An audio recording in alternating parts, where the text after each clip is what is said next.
जय जगन्नाथ पिला माने शिक्षा सुजोग यूट्यूब चैनल आउ को नुआ वीडियो को आपण मानक स्वागत। आज वीडियो रे आमे आलोचना करबा अष्टम श्रेणी जिज्ञासा पुस्तकर अष्टम अध्याय प्रश्न उत्तर विषयर ना हेउछि जलर विभिन्न अवस्था। जलर विभिन्न अवस्था विषयर अभ्यास प्रश्न उत्तर आज आमे आलोचना करबा। एक नंबर प्रश्न रहिछि निम्नलिखित मध्यरु केउंटी घनीभवन को सबुठारु भल भाव वर्णना करे। घनीभवन जल को बाष्प अवस्था परिणत करिबा, जल तरल को गैसीय अवस्था परिणत हेबार प्रक्रिया, क्षुद्र जल बुंदारु मेघ सृष्टि हेबा, जलीय बाष्प को एहार तरल अवस्था रूपांतरित करिबा। उत्तर हे जिवो जलीय बाष्प को एहार तरल अवस्था रूपांतरित करिबा। 2 नंबर प्रश्न निम्नलिखित केउं प्रक्रिया रे बाष्पीकरण अत्यंत गुरुत्वपूर्ण ताहा चिन्हट कर। प्रथमे देछि रंग करिबा क्षेत्र रे क्रेयन रंग, पानी रंग, एक्रिलिक रंग, पेंसिल रंग। बाष्पीकरण कोथरा दे गुरुत्वपूर्ण पानी रंग रे। नेक्स्ट 2 नंबर बा सेकंड पॉइंट रहिछि कागज रे लिखिबा। कागज रे हमें कोथरे लिखिबा? पेंसिल रे, काली पेन रे, बॉल पॉइंट पेन रे। कागज रे हमें कोथरे लिखिबा? काली पेन रे। 3 नंबर प्रश्न रही आजिकली अनेक स्थान रे सबुज रंगर प्लास्टिक घास देखा मिलूची। प्राकृतिक घास चारिपटे थिबा स्थान रे प्लास्टिक घास चारिपाखरे थिबा स्थान अपेक्षा ठंडा अनुभूति हुए काहेकि? उत्तर प्राकृतिक घास रे थिबा जल बाष्पीभूत होई परिवेश को ठंडा करे। माने प्राकृतिक घास जोठी अछि ताहा जल बाष्पीभूत होई परिवेश को ठंडा करे, किंतु प्लास्टिक घास रे जल बाष्पीभूत हुए नहीं बा एहा हुए नहीं, सेति पई सही स्थान अधिक गरम लागे। सेठा माने एठी सही स्थान।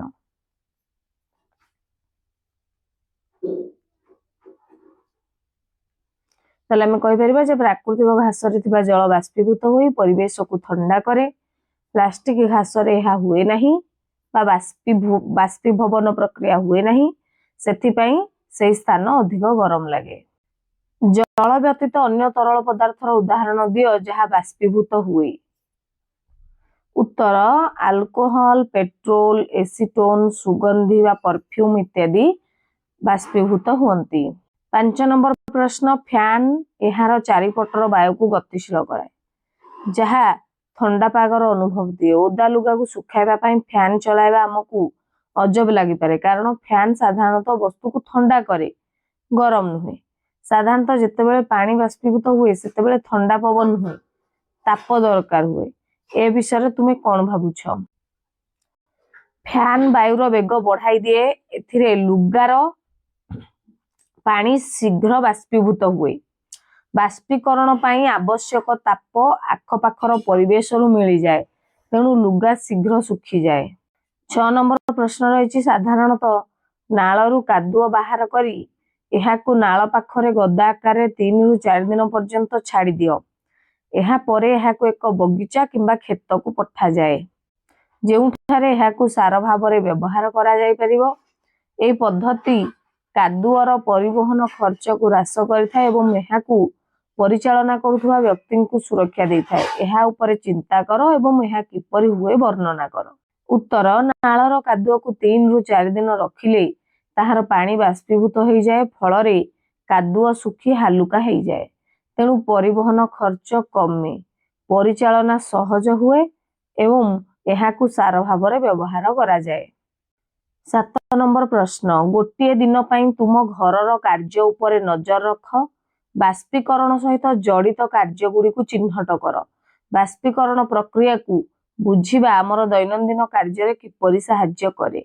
बाष्पीकरण सहित जड़ित कार्य जहाँ आमे दैनंदिन जीवन रे आम घर मानकर देखु, लुगा सुखेइबा बा ओदा लुगा सुखी जिबा, चट्टाण पोछिबा परे सुखी जिबा, रोसेई बेले पानी फुटी बाष्प होबा, झाଳ सुखी जिबा, एइथिरु बुझिले आमे लुगा शीघ्र सुखाइबा, खाद्य सुखाई संरक्षण करिबा ओ पानीर सठिक व्यवहार करि पारु बाष्पीकरण को व्यवहार करी बा बाष्पीकरण जोगु। 8 नंबर प्रश्न प्रकृति रे कठिन अवस्था रे जल किपरि थाए। उत्तर प्रकृति रे जल कठिन अवस्था बरफ तुषार और हिमबाह रूप में थाए।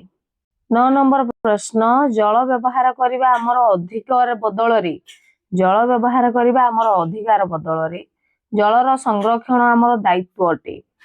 ए उक्ति को बुझा निज चिंताधारा को अन्य मानक। उत्तर जल आमर जीवन पाई अमूल्य तेणु जलर अपचय नक संचय करवा वर्षा जल संरक्षण करवा और अन्य मानक जल बंचाइबा को सचेतन करवाटा आमर दायित्व। 10 नंबर प्रश्न खरा दिने बाहर ठिया होइथिबा एक 2 चकिया जानर सीट अत्यंत गरम हो जाइछि तुमे याकू किपरि ठंडा करि परिबो। 10 नंबर प्रश्नर उत्तर गरम सीट उपरे अल्प पानी छिंचिबा किंबा ओदा कपड़ा रे पोछिबा उचित पानी बाष्पीभूत हेबा बेले ताप शोषि नेब फल रे सीट ठंडा होई जिवो। एठी आमे 10 नंबर प्रश्न सहित अष्टम अध्याय समस्त प्रश्न उत्तर आलोचना करदेले। आशा करछि समस्त वीडियोटी को कंप्लीटली देखिथिबे। So thanks for watching. Please do like share comment and subscribe.